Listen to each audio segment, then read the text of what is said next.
Title: The Mortgage. They slid the mortgage papers across the kitchen table like it was normal, like betrayal should be signed in ink and swallowed with coffee. "You've saved enough," Mom said softly, eyes darting. "It's time you help family," Dad added, like it was noble, like I was the selfish one. I looked at the name on the deed. My sister's, and that's when the silence inside me cracked. Growing up, I believed loyalty came with blood, that love was fairness, that family meant balance. They fed me that myth every day I watched them favor her. Every piano lesson she didn't practice. Every bad grade that earned her a hug, while my A- got a lecture. But I worked, late shifts, freelance. I said no to vacations, clothes, even air conditioners. They said I was disciplined. Now I know the word they meant was useful. 3 months before the papers hit the table, I noticed Mom was vague about her bank statements. Dad mentioned renovations, but never said for whom.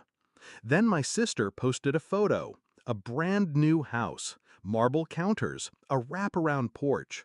Her caption? "When hard work pays off." Hard work? She's never held a job longer than 6 weeks. I stared at the post until my hands shook. But I didn't confront them. Not yet. The next week, they invited me for dinner. I thought it was guilt. It was preparation.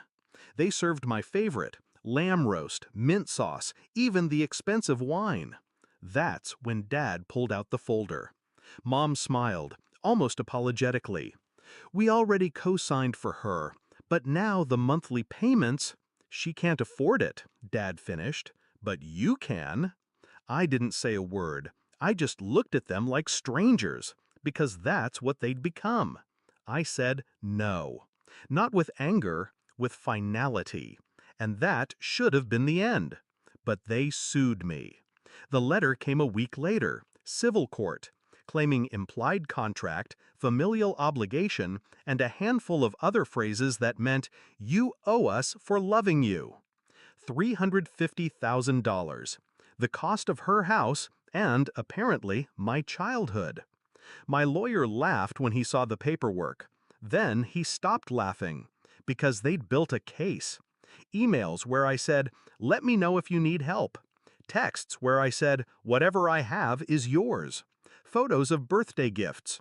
A used car I gave them years ago. They called it a pattern of intent. I called it love. They called it evidence. Court day came. My parents showed up dressed like widows. My sister sat in the back row wearing designer sunglasses like she was shielding herself from the truth. I didn't look at any of them, just the judge. An older woman, sharp eyes, no patience. She read the file, sighed, and asked one question. Did he ever agree, in writing or otherwise, to pay for the house? The courtroom held its breath. My father opened his mouth, but I spoke first. "No, Your Honor. I didn't even know they bought her a house until after they did." The judge nodded once, then turned to my parents. "In that case, this is over.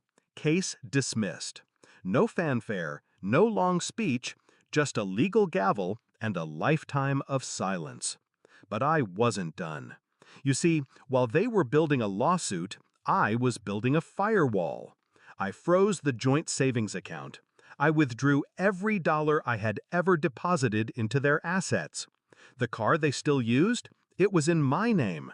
I had it towed within the hour. I reported the gift money I gave them as loans on my taxes, retroactively. Let the IRS ask them why those gifts weren't declared. I reached out to every family friend they knew, told them calmly what happened. Screenshots, dates, court documents. Not to shame them, to reveal them. And then I disappeared. Changed my number, moved cities, left no forwarding address. The last text I ever sent read, "You didn't lose a wallet, you lost a son." That was 2 years ago. I haven't heard from them since.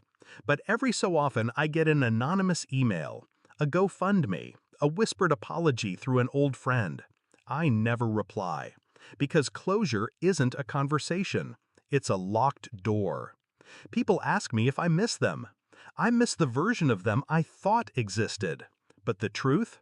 Sometimes justice doesn't look like revenge. Sometimes it's just walking away, with your name still intact.